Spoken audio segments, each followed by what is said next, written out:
안녕하세요. 와이메이커 여러분. 러셀의 나는 왜 기독교인이 아닌가?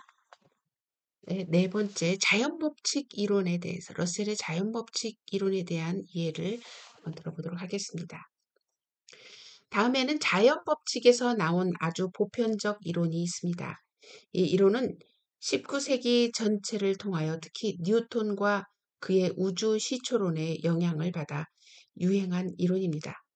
사람들은 유성들이 만유인력 법칙에 따라 태양을 돌고 있음을 보았고, 하느님이 이 별들을 이렇게 별스럽게 움직이게 명령하셨으며, 바로 이 명령 때문에 별들이 이렇게 돌게 된 것으로 알았습니다. 물론 이것은 편리하고 단순한 설명으로서 그들에게서 인력 법칙의 설명을 더 이상 할 수고를 덜어주었습니다. 오늘날 우리는 아인슈타인이 시작한 좀 복잡한 방식으로 인력 법칙을 설명하고 있습니다. 나는 아인슈타인이 설명한 인력 법칙에 대한 강의를 여러분에게 하려는 것은 아닙니다. 그것은 상당한 시간이 또 걸릴 것이기 때문입니다. 아무튼 뉴턴의 체계에서 보던 그런 자연 법칙은 이미 볼 수 없었습니다마는, 이 뉴턴 법칙에 의하면 그 이유는 아무도 모르지만 자연은 꼭 같은 방식으로 움직인다는 것이었습니다. 오늘날 우리는 과거에 우리가 자연 법칙이라고 생각하던 것은 실은 인간의 습속임을 알게 됩니다. 여러분은 우주 공간의 가장 멀리 떨어진 곳에서도 역시 1야드는 3피트임을 알 것입니다. 이것은 틀림없이 중요한 사실입니다만 여러분도 이것을 자연법칙이라고는 하지 않을 것입니다. 지금까지 자연법칙으로 생각되던 것 중에 이런 종류의 것이 많습니다. 반면에 여러분이 원자가 실제 어떠한 일을 하는 것인가를 알아보려는 단계에 이르면 여러분은 원자들이 생각하던 것보다는 훨씬 법칙의 좌우됨이 적으며 내게 되는 법칙이란 결국 우연히 생길 수 있는 그런 종류의 통계학적 평균치임을 알게 됩니다. 우리가 다 아는 바와 같이 주사위를 던질 때서는 36번에 한 번씩 쌍육이 나온다는 법칙이 있습니다만은 우리는 그것을 주사위가 하느님의 뜻에 의하여 구른다는 증거로는 생각하지 않습니다. 반대로 주사위가 만약에 번번이 쌍육이 나온다면 우리는 하느님의 뜻이 있다고 생각해야 할 것입니다. 자연 법칙에는 이런 종류의 것이 많습니다. 이런 법칙들은 우연의 법칙에서 나올 수 있는 그러한 통계적 평균치입니다. 이로 말미암아 자연 법칙에서 일어나는 모든 일은 과거보다는 훨씬 그 주는 감동이 적어졌습니다. 이러한 이야기는 내일이라도 변할지 모르는 과학의 일시적 단계를 대변하는 것이므로 이와는 아주 떠나서 보더라도 자연 법칙의 모체라는 생각은 자연 법칙과 인간 법칙을 혼동해서 생기는 것입니다. 인간 법칙은 여러분에게 어떻게 행동하라고 가르치는 명령이며 이대로 여러분은 행동할 수도 있고 행동하지 않을 수도 있으나 자연 법칙이란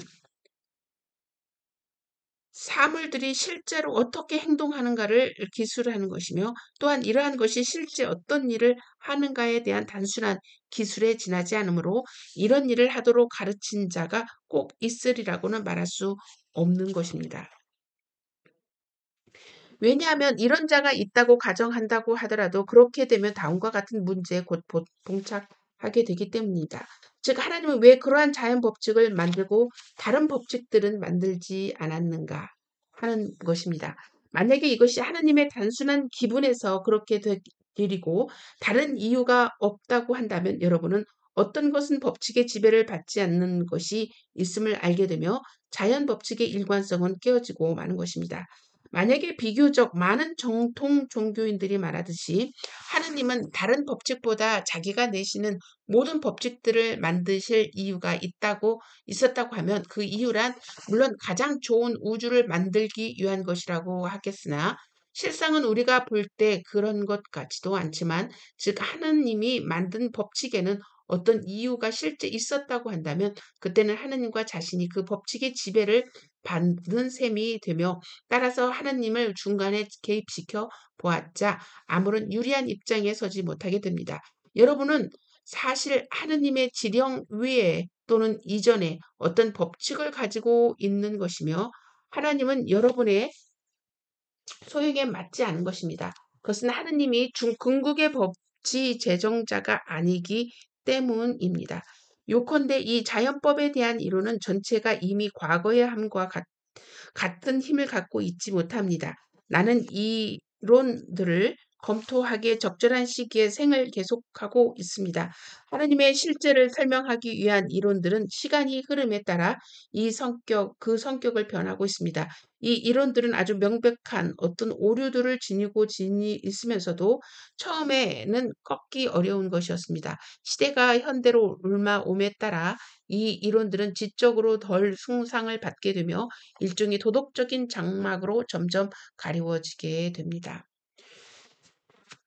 자연 법칙에 대해서 이 러셀의 이해는 저는 정말 여러분은 어떻게 생각하실지 모르겠지만 어, 여기에서 이 통계학적 평균치이다. 이거 여러분 인정할 수 있습니까? 이 평균치를 가지고 우리가 어떤 과학적인 물건과 사물들을 만들어내고 있는 것인지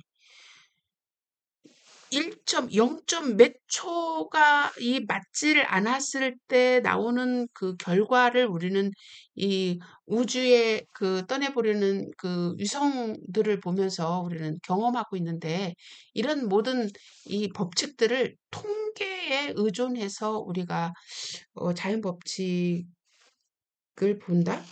저는 그거 좀 이해하기가 너무 어렵고요. 하나님은 왜 그러한 자연 법칙을 만들고 다른 법칙들은 만들지 않았을까라고 하는 하면서 왜 그 자연 법칙 안에 하나님의 자신이 그 법칙의 지배를 받는다.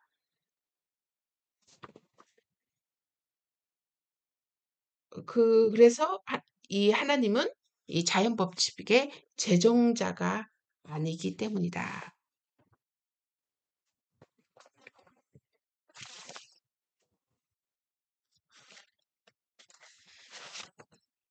어떠십니까? 여러분은?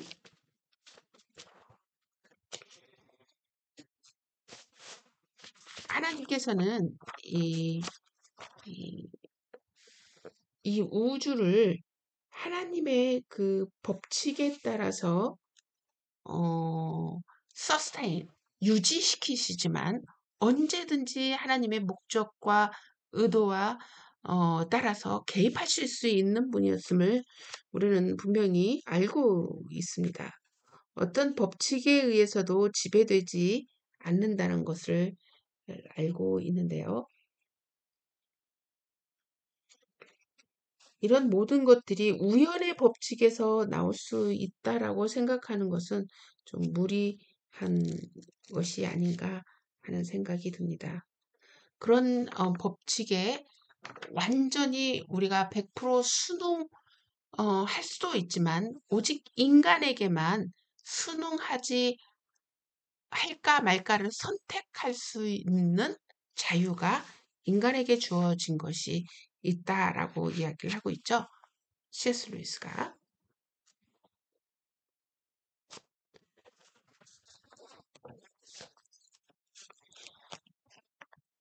그런 면에서 우리가 모든 과학기술과 이런 모든 우리의 삶에 이 세상이 움직여져 가는 모든 것에 자연 법칙을 부정하기는 너무 어렵고요. 단지 이 자연 법칙에 순응하고 싶지 않은 이유가 무엇인지를 또 궁금하게 하네요.